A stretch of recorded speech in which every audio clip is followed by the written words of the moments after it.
ঘূর্ণি অগ্নিকাণ্ডের থেকে শিক্ষা নিয়ে বিধাননগর সমস্ত বস্তি এলাকায় আগুন নিয়ে জনগণকে সচেতন করতে নামলো বিধাননগর পুলিশ।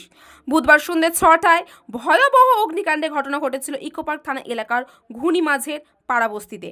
সেটা থেকে শিক্ষা নিয়ে যাতে বস্তি এলাকায় শীতকালে অগ্নিকাণ্ডের ঘটনা না ঘটে, তাই বিধাননগর পুলিশের পক্ষ থেকে সমস্ত বস্তি এলাকায় মাইকিং করিয়ে জনগণকে সচেতন করা হচ্ছে। রাতে ঘুমাতে যাবার সময় কোনো রকম আগুন না জ্বেলে থাকে, এই নিয়ে সল্টলেকের বিভিন্ন বস্তিতে বিধাননগর পুলিশ তারা মাইকিংয়ের মাধ্যমে জনগণকে সচেতন করছে।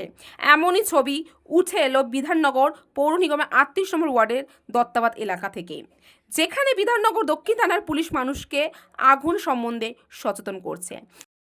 নমস্কার, বিধাননগর দক্ষিণ থানার পক্ষ থেকে সকলকে জানাই বড়দিন এবং আসন্ন ইংরাজি নতুন বছরের আন্তরিক প্রীতি ও শুভেচ্ছা।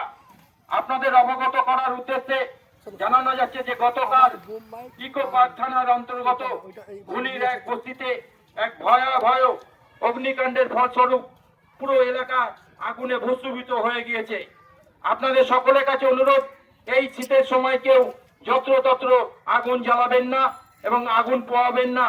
আপনাদের অসাবধানতার জন্য বড় ধরনের দুর্ঘটনা ঘটে যেতে পারে যে কোনো সময়, তাই সাবধানে থাকুন এবং সচেতন থাকুন। নমস্কার। বড়দিন এবং আসন্ন ইংরাজি নতুন বছরের আন্তরিক প্রীতি ও শুভেচ্ছা।